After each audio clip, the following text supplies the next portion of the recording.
welcome back to my channel. It's your girl T Milan. I'm back with another video. Today is Friday, April 25th, 2025.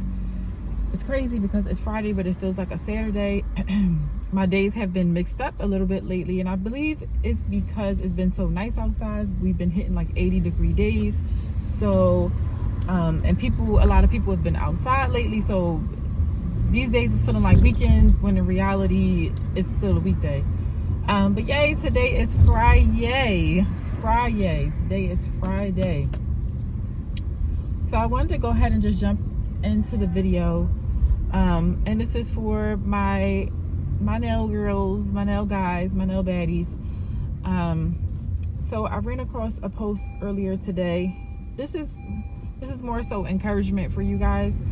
I ran across a nail post earlier today on Nail Daddy page. Instagram Nail Daddy, and he was talking about, I guess somebody made a comment about how American nail techs, we're behind, and that we need to stop making our nails so thick and they should be thin.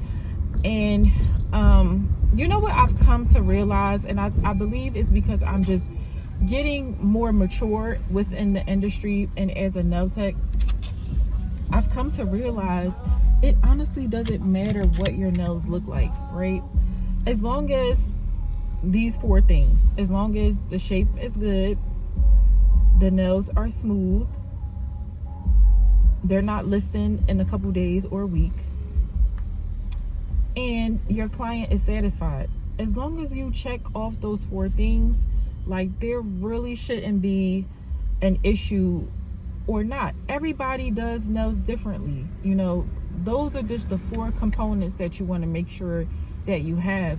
But the look of your nails, as far as where to put the apex, because sometimes people tend to put it more higher, sometimes people tend to put it where it's supposed to be, but I also find that too, it also depends on what type of tips that you use. So for me, and also it depends on the length of the nails as well. So you can see kind of where my apex is like right here, where it should be actually. But I know, like, sometimes, like, I did longer nails, and I did square nails, and my apex was a little bit higher. So the structure of the nails, that's basically what it's called. The structure of the nails could be different, you know, varying from tech to tech. And also, everybody has different preferences. The last salon that I worked at, they harped on the nail should be thin, the nail should be thin, the nail should be thin, the nail should be thin. And from the way I used to do nails, I did see that I did need to thin out the nails a little bit more. But I come to the conclusion, I don't like my nails super thin. I don't like, because also from my experience, when people have super thin nails, I know y'all want it to be looking as natural as possible, but at the end of the day, it's not natural. At the end of the day, it's an artificial nail. It's a acrylic. It's built up, like, it's not gonna look. You can only get it but looking so natural. I mean, you can get nails to look very natural, but y'all just be like overboard at the end of the day. Like, it's still a product that we're putting on your nails. Like, just like a weave, you can get your weave, you can get your hair to look as natural as possible. You can get that lace to be as melted as possible, but we know that that's not your real hair. Like, we know that you ain't grow that length overnight.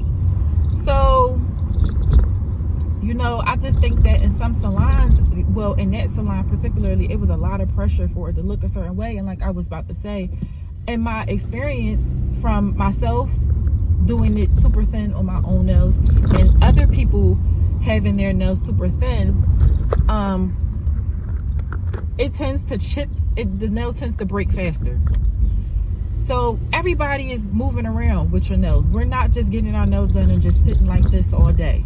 No, like, you're going to work. You might be typing. You're opening doors. You're opening cans. You're handling your kids. You're washing your hands every day. You're lifting. You're this. You're that. You're driving. Like, you're washing clothes. You're opening. You're closing. Like, everybody is active with their hands, right? So if you make the nail too thin, it's bound to break. It's bound to break fast. I think my nails are a little bit thicker, but they're not thick. Like, I don't want you guys to think like, oh, my nails is like so thick and it's like nasty. No, they still look natural, but they're not going to be thin. So like, if you guys ever look, well, in the book that we use, the nail tech book that everybody uses and studies from, it does say that the nails should be as thin as a credit card. It does say that you should make the nails as thin as a credit card. But when you do make the nails as thin as a credit card, they will break fast. Like, I'm just being totally honest. Like, they will break. Everybody's active with their hands. They are going to break.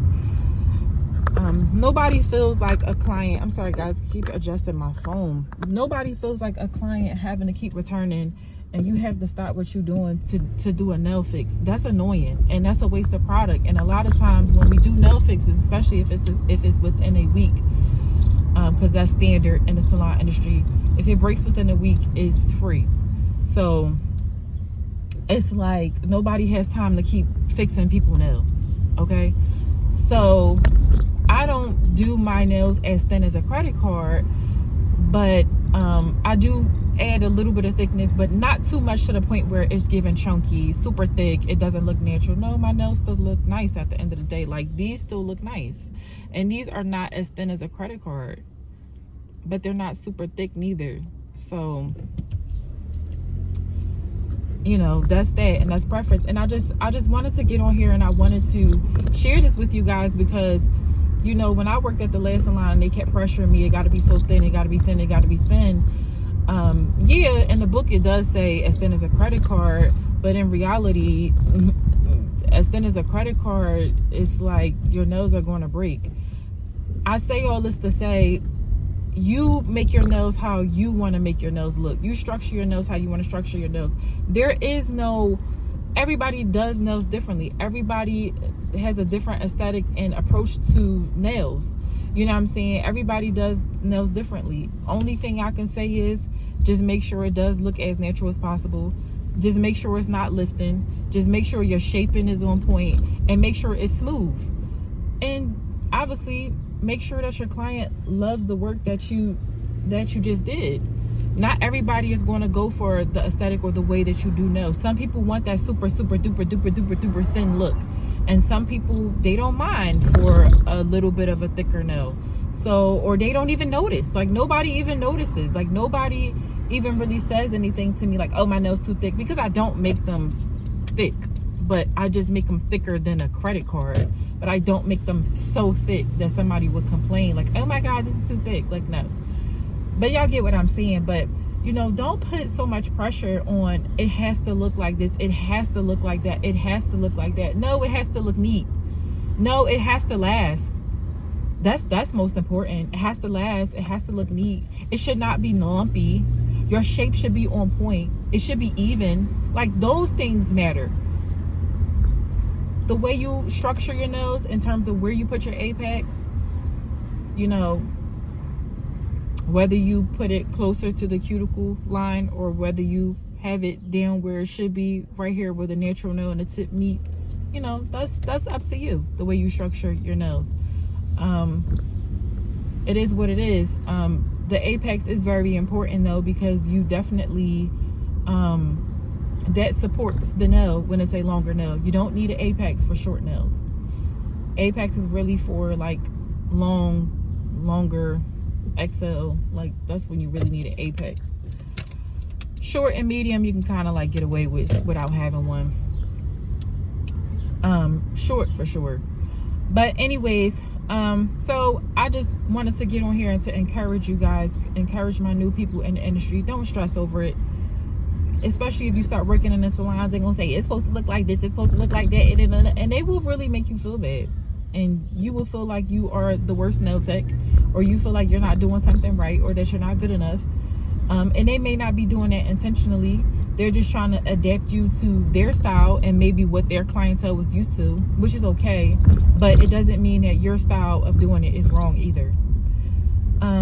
So with that being said, if you guys had any questions about nails or anything that you wanted to ask, I know like a lot of people are new in the nail industry. You don't know a lot of things, you don't have experience, you don't know where to start. or you already starting to do nails and you're struggling with something. Maybe you might be struggling with chrome, maybe you might be struggling with your retention, maybe you might not know, you know, what products to try, or maybe you just don't know how to do whatever. You guys can call me. I now have a nail hotline that I've opened to my new nail techs, and you guys can call me if you're ever interested in I'm sorry guys, I'm trying to park real quick, give me 1 second. If you guys were ever interested in sometimes you just have like a burning question that you just want to ask about nails, because I know, like, when I first started doing nails, I didn't have a mentor, I didn't have a guide, and I didn't have money to take a nail course. And so there were things that I was struggling with. I was struggling with, like, retention. Obviously that was a big thing when I was learning, and having lumpy nails, and I had questions. Like, I just had questions I wanted to ask, but there was nobody around. I didn't have friends, or I wasn't in a circle with people where I can learn from, or I can ask from, or ask these things. And I just want to provide that type of atmosphere for my newbies out there. And also, if you're in PA and you have questions about the state test and the process, because I am a licensed nail tech in Pennsylvania, if you have a question about the state test and the process and how it goes and the steps, and I don't remember everything verbatim, but I do remember some things, and I definitely can help you with that. I definitely can tell you what to study, what topics are on the state board test in Pennsylvania. I can tell you. And I mean, even if you call from another state and you want to know what topics you should be focusing on, I can give you what I had to focus on in Pennsylvania, because we do have a study guide. I know a lot of people in PA don't know that for any beauty licensing test, there are study guides for cosmetology, for barber, for hair, whatever. Like, everything has a study guide. You don't need to study the book from cover to cover. There are literally just certain topics you should just only focus on. I passed my test the first time with flying colors. I literally was in and out. I think it was about 75 questions.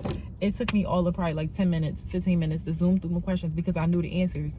So if you guys had like questions about your state test, if you guys had questions about like pay in the industry, if you guys had questions about like what to do after school, like, or maybe you're just trying to decide between two salons and you're trying to figure out, like, trying to weigh the pros and cons, or maybe you're not sure about the pay or what you should be paid, or whatever it is. If it's nail related, you guys can give me a question. I mean, you guys can give me a call and I can answer your question. The phone calls will be 15 minutes long. I definitely will link put the link in the description box for you guys. I'm just happy to help. I'm just happy to be here. I definitely want to, like, give back to my nail community, which is why I came up with the nail hotline, or the nail helpline, because I wanted to give back to my community, and I wanted to, like, help. I want to be the nail tech that I was looking for when I was trying to make it, because legit, like, I had nobody. I had YouTube, and that's fine, but YouTube wasn't answering certain questions. I'm sorry, it just wasn't giving out certain, some answers needed to be answered in person by somebody that is experienced. YouTube doesn't give out all the gems. It doesn't. And I'm not about to sit here and watch 1,000 videos just to answer maybe 2 or 3 burning questions that are really needed answered. So with that being said, I hope you guys have a good weekend. Actually, probably when I post this, it'll be Saturday. But I hope you guys have a good weekend. Enjoy the rest of your weekend. And I definitely will put that helpline in my description link. You guys can click on it and we can go from there. You can set up a time. You get 15 minutes, like I said, and I can answer any questions that you may have. Make sure you have your questions before you get on the helpline. Don't get on the phone and be like, because when 15 minutes is up, 15 minutes is up. And I'm not staying on the phone no longer than that. So that's going to be that. So I hope to talk to you guys, and I will talk to you guys in the next video. Okay, bye.